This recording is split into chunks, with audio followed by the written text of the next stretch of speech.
The radical. Fundamental principles of freedom, rational self-interest, and individual rights. This is the Yaron Brooks Show. All right, everybody, welcome to Yaron Brooks Show on this Friday. Week is over. We made it. We did 5 shows every morning. First week, I think, that we've done all 5 episodes. Hopefully, you guys are enjoying this. And it is of value to you. I think most days you've expressed that value with the Super Chat, so I appreciate that. We start all over from you today. So you can ask questions about anything, preferably in these morning shows. If you ask questions about the news, that would be fantastic. But feel free to ask about anything by asking about the news. Bishchak, thank you. Really appreciate the support.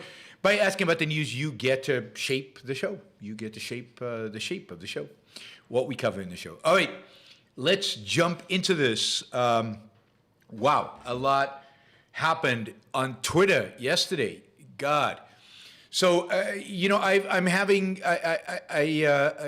posted my previous thing on Twitter where I said basically that Elon Musk was, the new moderating policy on Twitter was Elon Musk's subjective, whims. It seemed like he was banning people and adding people based on no known, at least no expressly expressed, objective criteria. And of course, I've talked about this from the beginning, that the thing really missing for Twitter is objective criteria.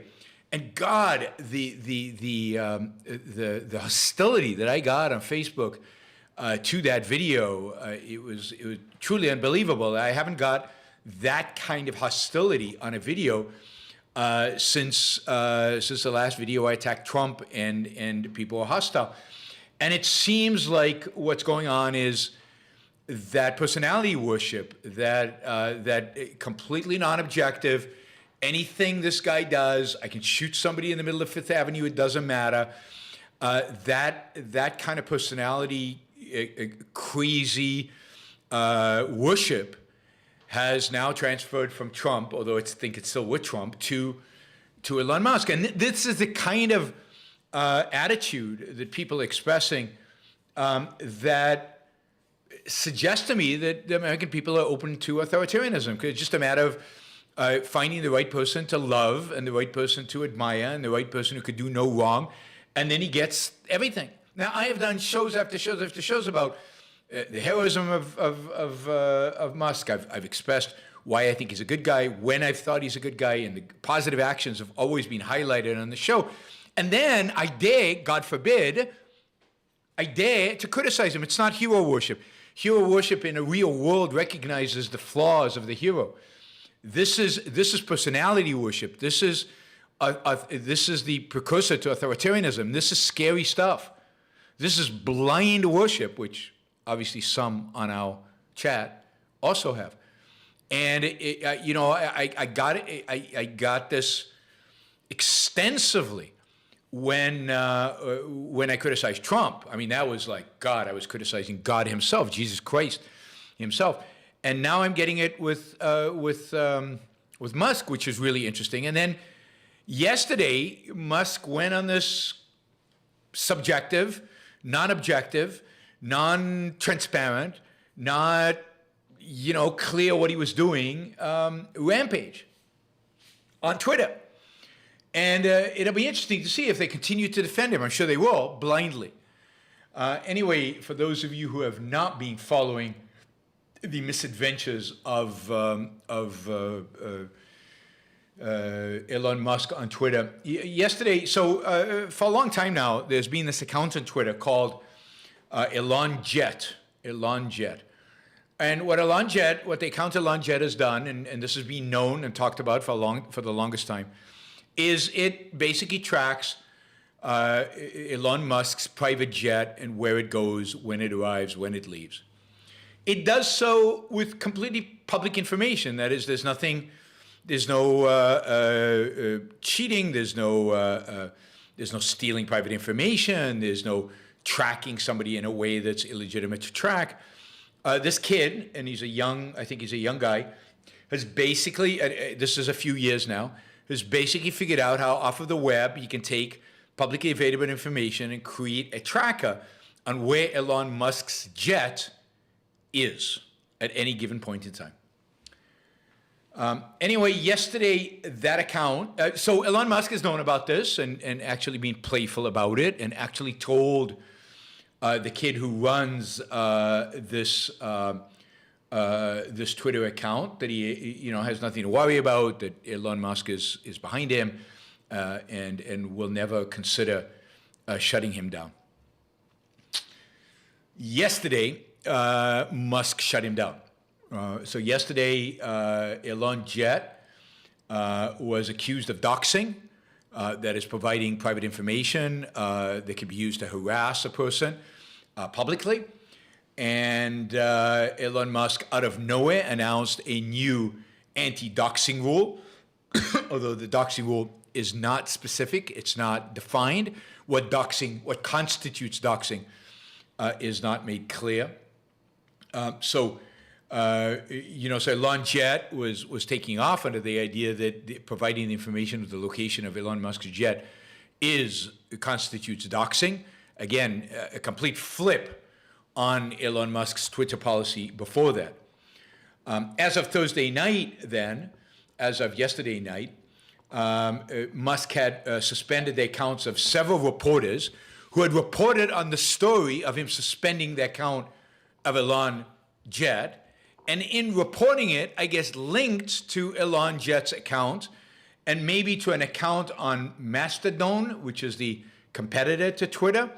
And that got them all suspended and their accounts bumped off of Twitter. So we've got New York Times reporters, Washington Post reporters, Keith Olbermann, and the account of the Twitter competitor Mastodon, the account of the actual social media company Mastodon, that was dumped from Twitter, again because Mastodon, I think, was carrying the remnants of Elon Jet. It was kicked off of Twitter, so it went to Mastodon, and then Mastodon was kicked off of Twitter as well. All under the idea that everybody who touched Elon Jet in one way or another was committing doxing and therefore was bumped and kicked off of Twitter. All based on a brand new rule that Elon Musk put into place on Thursday afternoon and imposed on the entire Twitter universe on Thursday afternoon. And even Barry Weiss's publication, Barry Weiss has been close to Twitter and been close to Elon Musk, was one of the people who published the Elon Musk papers just a few days ago. It seems like weeks and weeks ago, but it's just a few days ago. In her Substack today, I don't think this is actually Barry Weiss writing, but this is Barry Weiss's publication, The Free Pass. This is Nellie Bowles, who writes every Friday. She writes, Musk's Twitter reign, and then in parentheses, of terror, question mark, is a developing story. I'm working on something longer. So nobody's happy.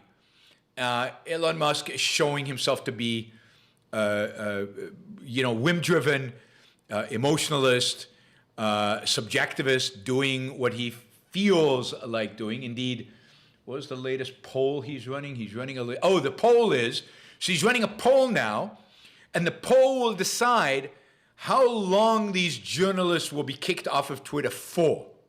And he's doing that, a poll on Twitter, to decide the punishment of those journalists who he's accusing of doxing, without any, by the way, I mean, the whole promise of Elon Musk was we were going to have objective standards for who was going to be on and who was going to be off. We were going to have mechanisms for appeal. That is, if we got kicked off of Twitter, there would be an appeal mechanism. There is zero appeal mechanism right now. Elon Musk basically, now it's his company. I'm not challenging his right to do this. This is, unfortunately, Barry Weiss is, but I'm not challenging his right to do it. He can do whatever he wants. He can burn the whole place down. He can ban me arbitrarily. It's his company. He owns it outright. He owes nobody anything.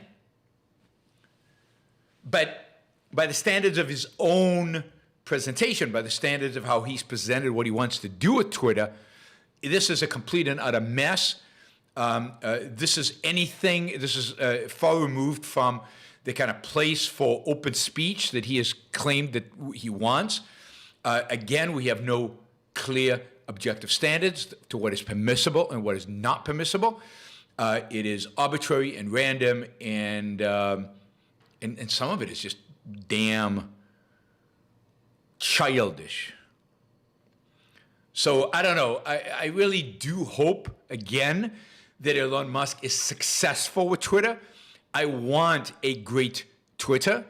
I wish Elon Musk stepped away from the moderation side of Twitter and managed the engineering side of Twitter and made Twitter an unbelievable platform for communicating, and maybe gave somebody else the ability to figure out some real standards, objective standards for how to manage content on Twitter. I think Elon Musk needs to step away from it. He needs to stop tweeting as much as he does. Again, I think the more you tweet, the sillier you get, the more engaged you get in arguments, the more you feel like you have to comment on everything. Go focus on the real engineering challenges that exist at Twitter that you promised us that to make this app the best social media app in the world.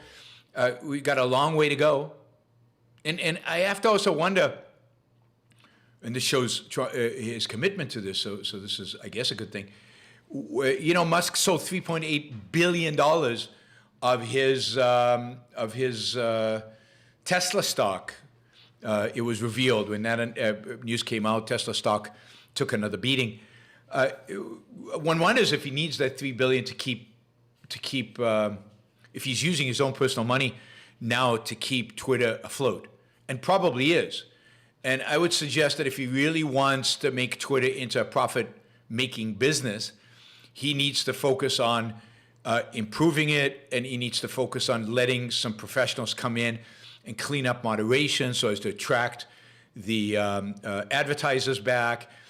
He needs to maybe strategize on how to use that blue check mark to generate more revenue, or maybe to allow us to customize the ads that we're going to see. I don't know. I'm not a business genius who knows how to fix Twitter, but Elon Musk is. So I suggest he focus on that rather than the childish pursuits of who to add and who to get off of Twitter, and running polls on Twitter and making decisions about moderation policies on Twitter based on poll numbers, which I think is absurd and ridiculous, and not going to, give us a sense that yes, Twitter is now a superior product and a superior place to engage in ideas.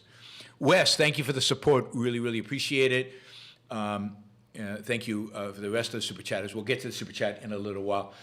Talking about childish, I guess we've got two more children to talk about. This, actually, I should have called this the Children's Hour. That's what this news briefing is about. Before we get to serious stuff, everything in the title is about children, or at least adults behaving like children. All right, let's do child number one, and that's SBF, Sam something Fried, right? And Sam Bankman-Fried. Sam Bankman-Fried, as you know, was arrested for the FTX fraud. He has been indicted in the U.S. on 4 different counts of different levels of fraud. I want to talk about one of them in particular in a minute. That is the political giving in a minute. But just I want to focus for a minute on the childishness of Sam. Sam was in court yesterday, trying to get free to get bail, so he could to pay a bail so he could be released. I think the judge said no. He is going to stay in custody. The reason that he gave is that he's depressed. He's depressed, and he's a vegan, and the food there's no vegan food in the Bahamas jail. I think the Bahamas are now making an effort to find him vegan food. So he pleaded with the judge based on the fact that he is he's depressed. Wouldn't you be if you've just defrauded people from at least $8 billion, maybe more, and have been caught and are probably going to spend a significant amount of time in jail? And all the bribing you did of all those politicians is not going to help you one iota. His parents were there, both Stanford professors. It turns out both of his parents, or at least his father, was on the payroll of FTX and actually received money as a consultant. I think that's going to be looked at by the prosecutors as in terms of what was exactly going on there. It looks like his father will not be teaching his class on on the tax code next year. I mean, yeah, you want to teach people how to minimize their taxes, but you don't want to teach them how to, you want to teach them how to do it without getting caught. The fact that he was a consultant and his son got caught maybe suggests maybe he shouldn't be teaching a tax course. Anyway, it's going to be interesting to see how this all plays out. At what point did the Bahamas transfer him to the U.S. if they do, or whether he'd be tried in the Bahamas under what jurisdiction? That's the jurisdiction. I think the Bahamas will file fraud cases against him as well, but it'll be interesting. The whole thing is going to be interesting. By the way, the charges are he's been accused of mail and wire fraud, money laundering, conspiracy to avoid campaign finance regulation, and much more. So let's talk a little bit about the campaign financing stuff. This is kind of interesting. So again, childish. I'm depressed. Let me out. Nobody's going to give him bail. The guy's got money stashed away in all kinds of places. His flight risk is obvious. There's no way they're going to give him bail to get out of there, given the scope of the fraud that's involved. SBF is known as the second largest contributor to Democratic politicians. It turns out he also gave to quite a few Republicans. He kind of diversified because he was trying to get various committees on the Hill with regard to regulations, but who knows why he was actually giving these contributions. But he gave a lot of contributions to a lot of politicians, mostly Democratic, but also Republican. Second largest after George Soros to the Democratic Party, so that party has taken a hit from this. But it turns out that much of that was given fraudulently, that it was given in the name of individual donors, whereas the money was actually coming from Alameda Research, and the money being used to give these contributions to politicians was probably money taken from investors. That is, it's probably money that Alameda was borrowing from banks and funds. It's money that Alameda got from FTX, which was deposited as money that should have never gone to Alameda, but certainly Alameda had no right to use it for politics. But then it wasn't disclosed as coming from Alameda. It was disclosed as coming from particular people.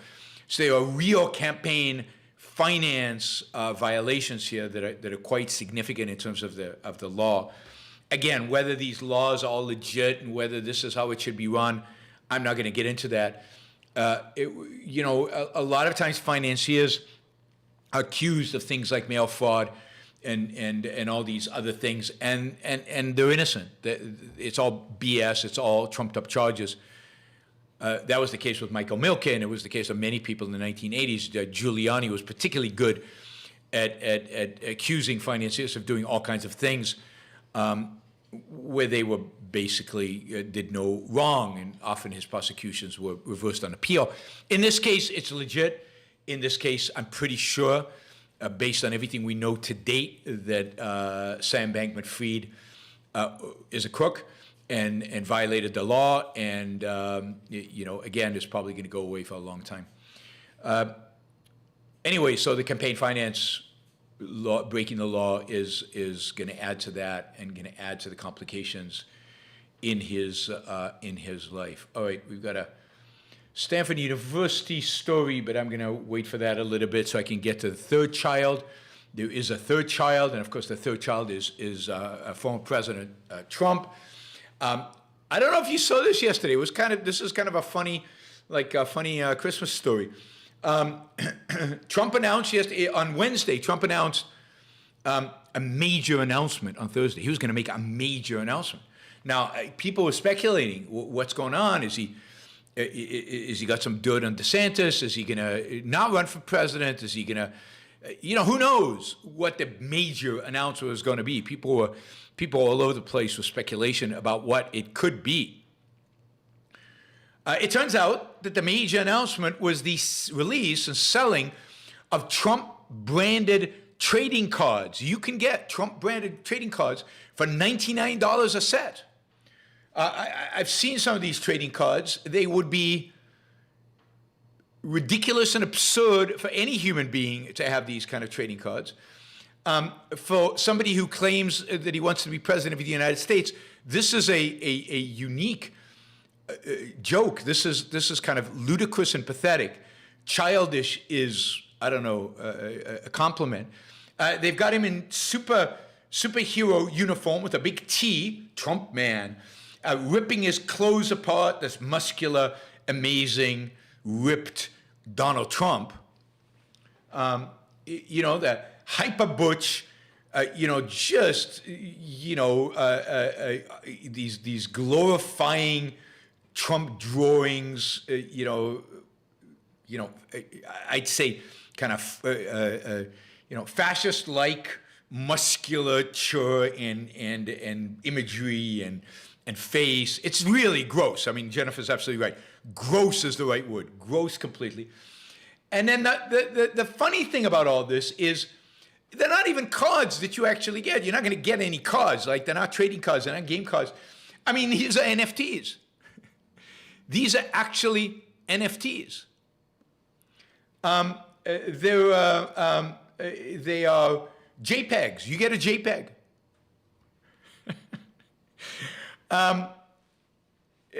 Unbelievable. This is so childish. This is so pathetic. That this man was president of the United States says a lot about our country and about what it was and what it is. The fact that he's still as popular as he is in the Republican Party, and the people are going to rush to buy this. I have no question that these are going to sell he's going to sell a lot of them. He's going to make a fortune on these cards. On these cards, they're not cards, on these NFTs. And that he's still, I still think, in spite of the poll showing DeSantis way ahead of Trump, you still have to assume Trump is the front runner. First of all, because DeSantis is not declared. And secondly, because, who knows? DeSantis could crumble after Trump's brutal attacks on him. One can only imagine what Trump is going to say about DeSantis.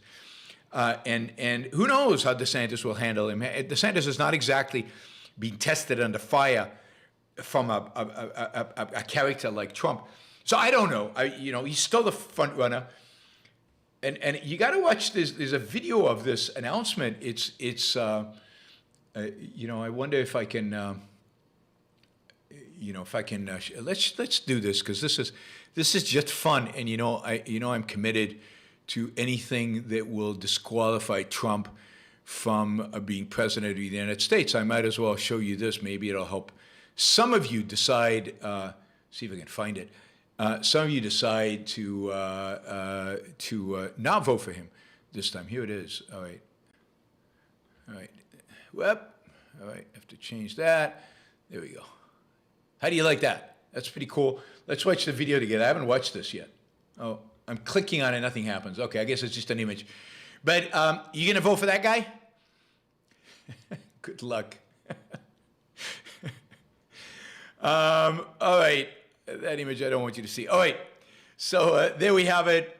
Maybe we can turn the presidential race into a mud wrestling contest or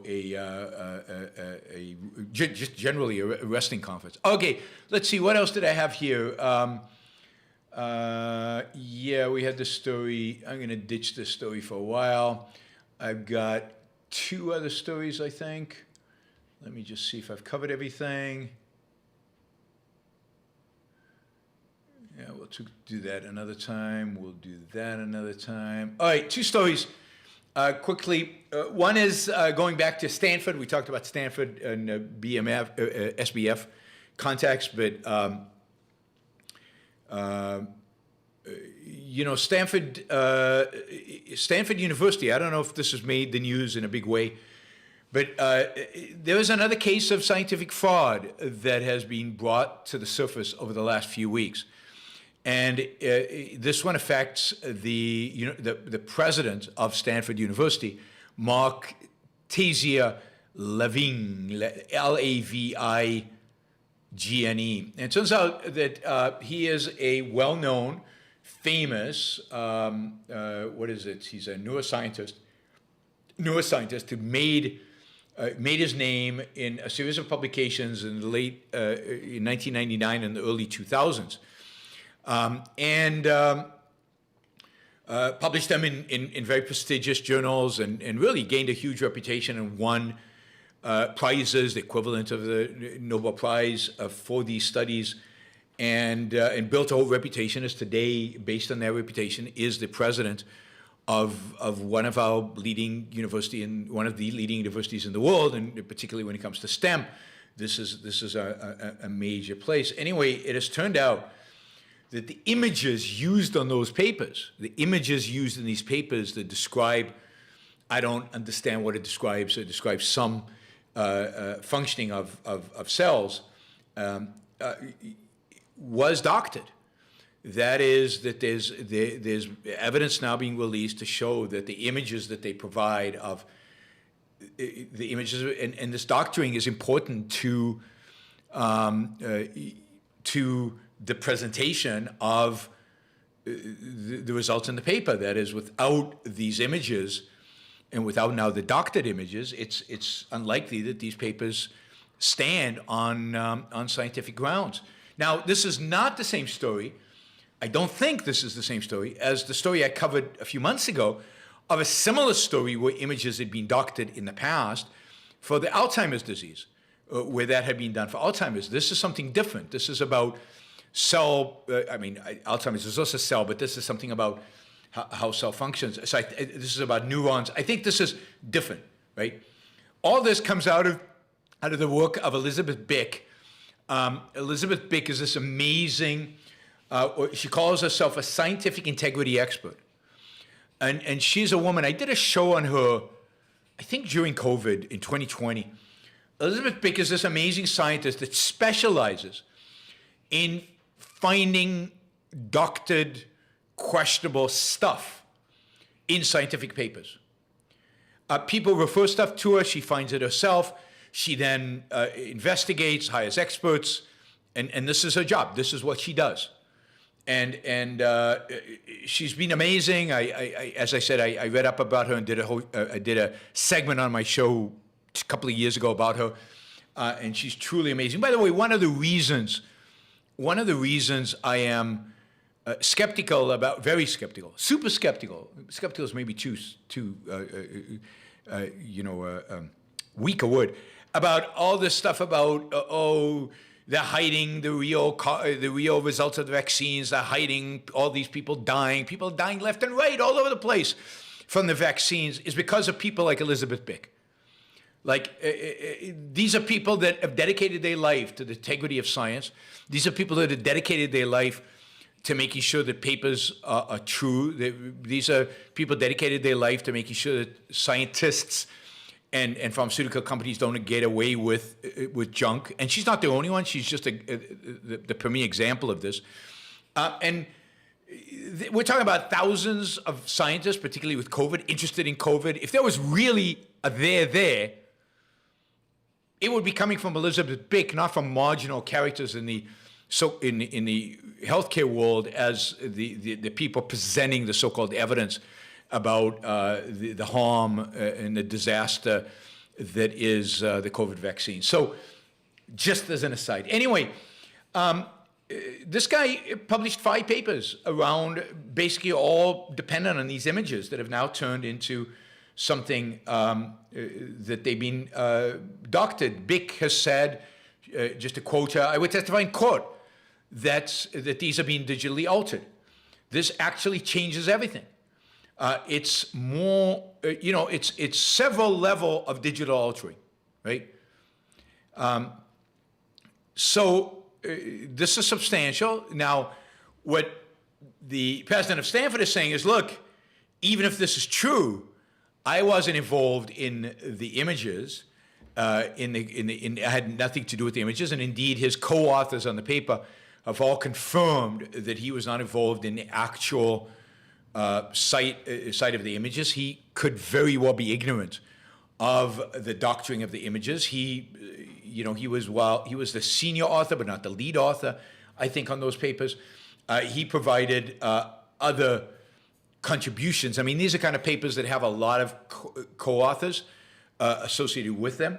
So it would have been one of his other co-authors that did this. The same argument was made about the Alzheimer's papers, that the lead authors didn't realize that somebody down the chain had doctored the images.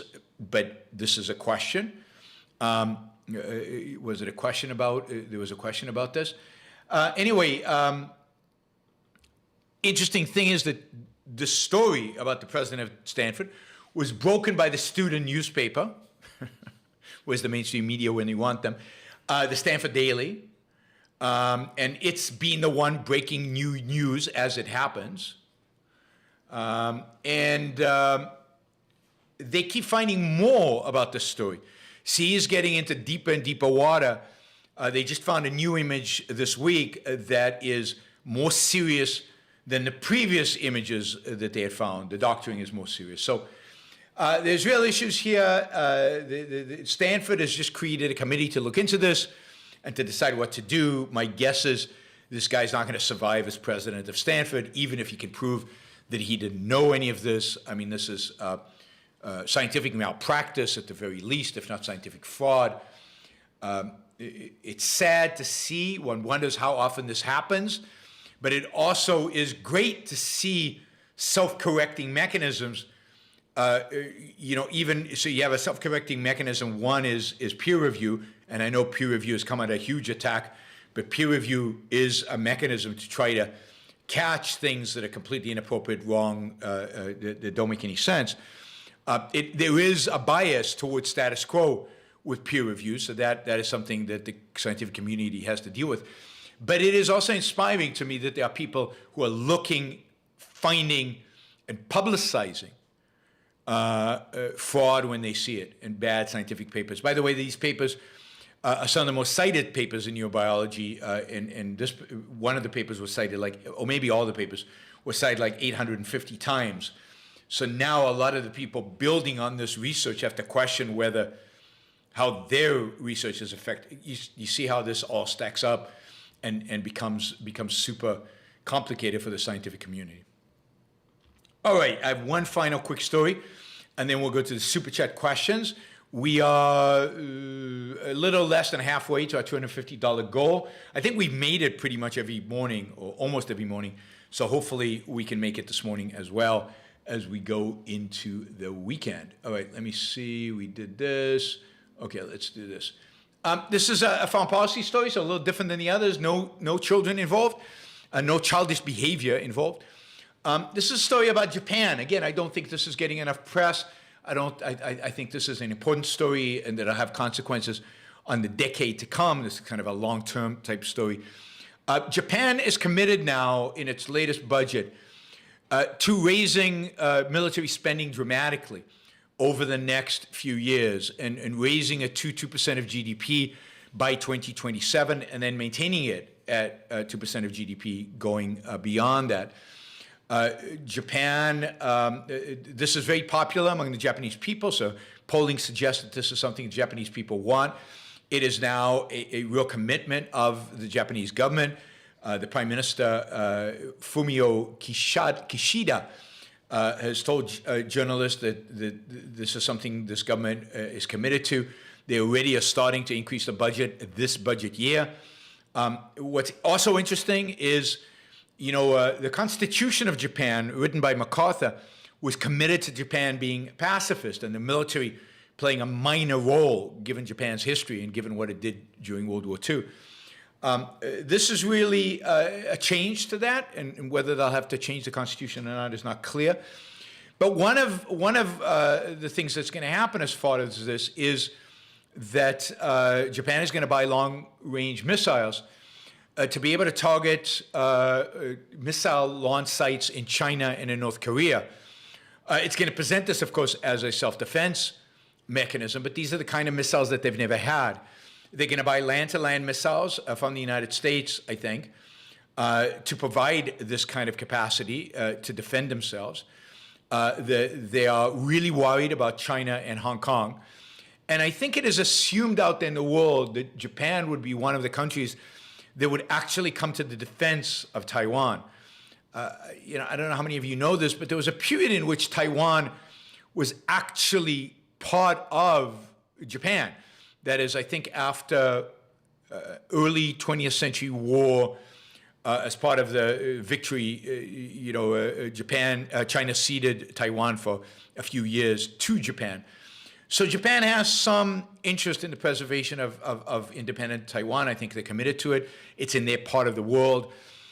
Japan probably has today the second most powerful navy in the world after the United States.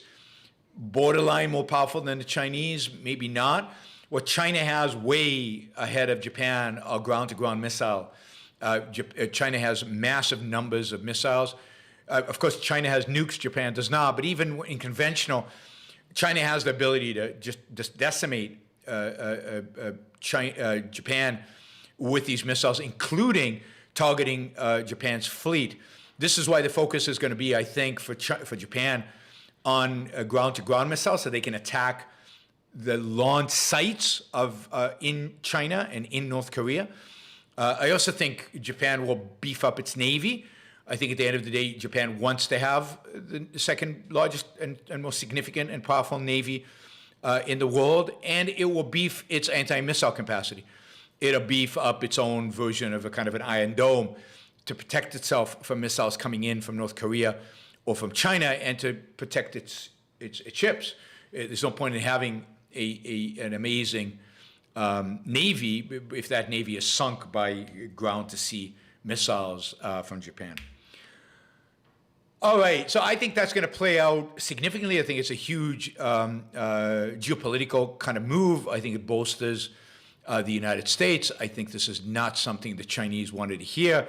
The Chinese worry about this, partially because of a history they have with the Japanese, but also partially because it suggests that they're going to have to face even greater difficulties and challenges and odds if they want to take Taiwan militarily. Japan, of course, is much closer to Taiwan, and I don't think China wants a war with Japan.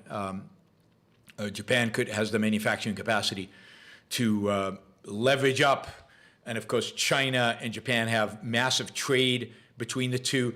Japanese companies have manufacturing plants all over China. That codependency, and if Japan would get involved in a war in Taiwan, is another reason why China will probably avoid a war in Taiwan anytime soon. I will add to that one of the arguments the Japanese made in increasing their budget is what Russia did, and they find what Russia did as this offensive, and they need to protect themselves from something like this happening in the Pacific.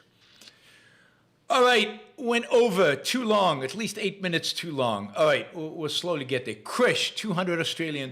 Thank you. Krish also got us over the $250 goal.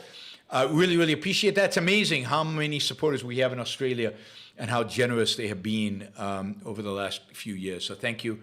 Thank you, Krish. Really appreciate that. Okay, let's run through the $20 questions and then through the other questions and call it a day.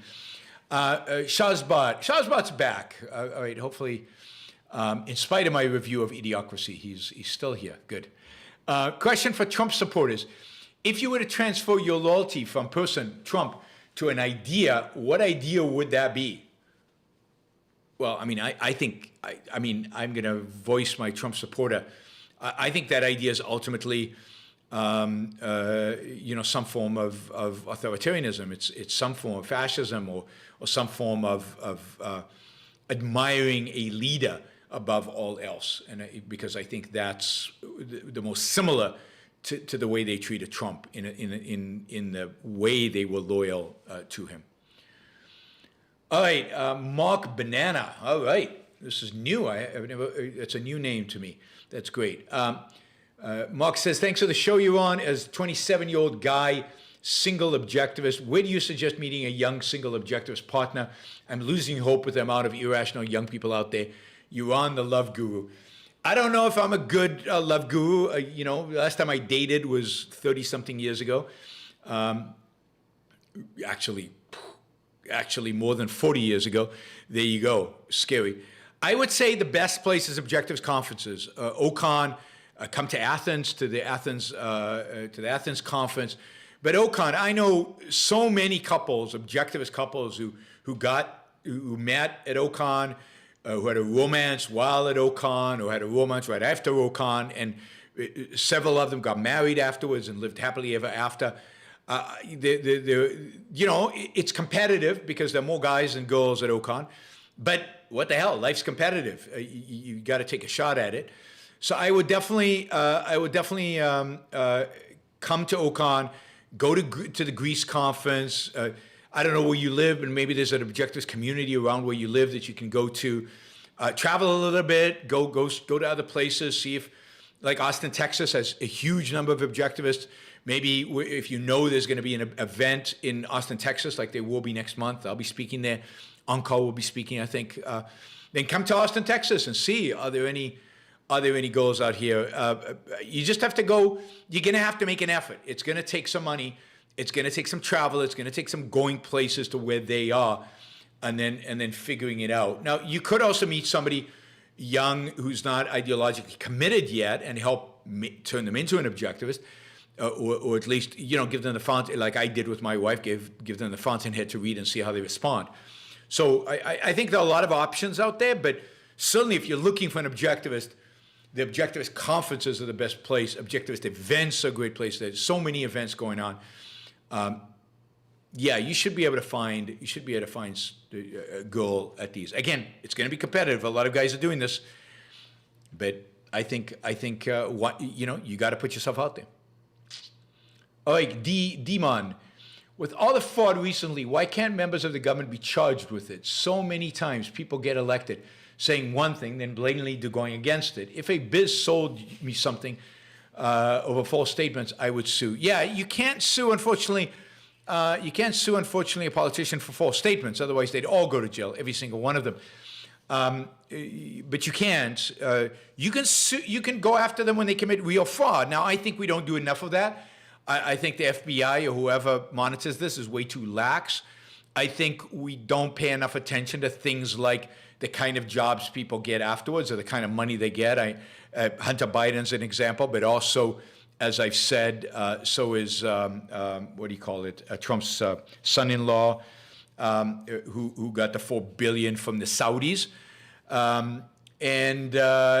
You know, we don't think about those as fraud, partially because you can't, it's very difficult to prove in a court of law the quid pro quo, or however you pronounce it, that they got something in return and what the action was. Yeah, that's the problem. At the EU right now, they're actually catching them with suitcases full of cash. Those people are going to be prosecuted. Those people are going to go to jail.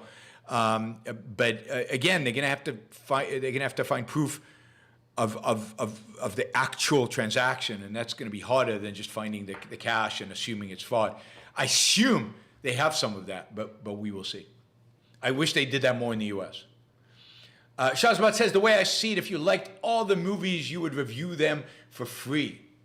Yeah, I mean, I'm asking somebody to pay me to review James Cameron's early movies. I could do a show on the philosophy embedded in the young James Cameron movies. I think it would be fascinating, and it would make you even sicker of how bad he's become since then.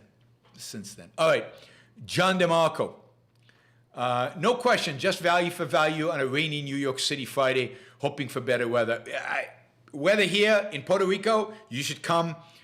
Amazing. It's California summer. It's warm outside, not hot, warm, 83 degrees. Sun is shining, not humid. That's, this is the period of time.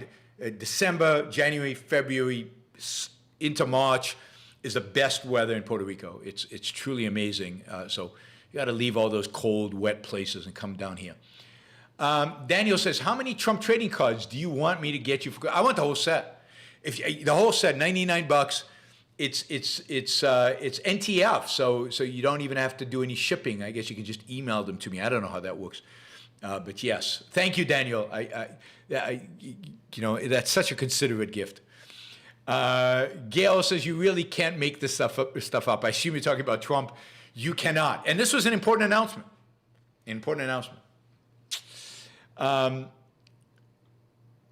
Noel says $5, the price of a good cup of coffee in the morning. Everyone would be nice and easy to keep this cup of news in the morning going. Thank you, Noel. I really appreciate it.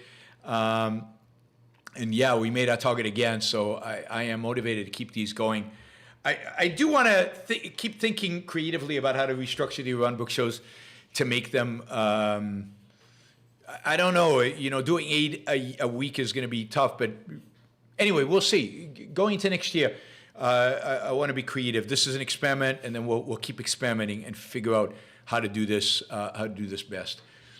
Sean says, not sure you've covered this already, but thoughts on EU laws forcing Apple to open up their apps ecosystem.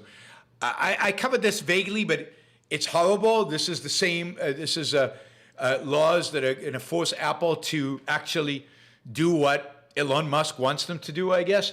But this is by law, and that is to allow third-party app stores to sell Apple apps for the iPhone, That way, Apple won't be able to charge, I don't think, the 30% that it charges right now, or the 15% that it charges right now. It looks like the EU is forcing Apple to do that and allow it. Whether it will just be in Europe, I think it'll have to be global. I don't think they can wall it off just for Europe. But look, this is the same coercive mechanism by which they're forcing Apple to give up on the Lightning cables, which I have like 25 of them because from all the years, and go to USB-C. So the next iPhones in 2024, by law, by European law, have to be USB-C hookup, because it turns out that bureaucrats in Brussels know what the best way to connect our electronics is, and they know how to do it in a way that will not suppress future, technological advancements. Yes, I've talked about that. I could talk about it more, and I probably will at some point. It is absolutely an abuse of state power. It's absolutely none of the government's business what cables a company uses or how it sells its apps. You don't like Apple's App Store, don't buy an Apple. There are plenty of competitors. So, there's only one competitor for the operating system, but plenty of competitors for phones. And Google is a much more open platform, so you could use an Android phone and do your thing. EU is authoritarian and fascist in its attempts to tell business how to run their lives, how to run their business. Jekken, have a nice weekend. Greetings from Norway. Thank you. Great to hear from you in Norway. Valdemir, thank you for the support. Really, really appreciate it. Great, guys. Ran a little over, so about 50-minute show today. I will see you all, I think, tomorrow. Not sure exactly what time. I have to kind of manage this weekend and figure out what the times are going to be. But there will be a show tomorrow. And then I also have to figure out, and I'll be announcing it soon, when the members-only show will be. And I have to get a topic for the members-only show. So if you have ideas for a topic for a members-only show, send them over. All right, everybody, have a great weekend. Have a great Friday and a great weekend. And I will see you all sometime tomorrow. Bye, everybody. Marilyn, thank you for excellent analysis and commentary on a wide range of topics. Definitely value for value. Thank you, Marilyn. Really appreciate it.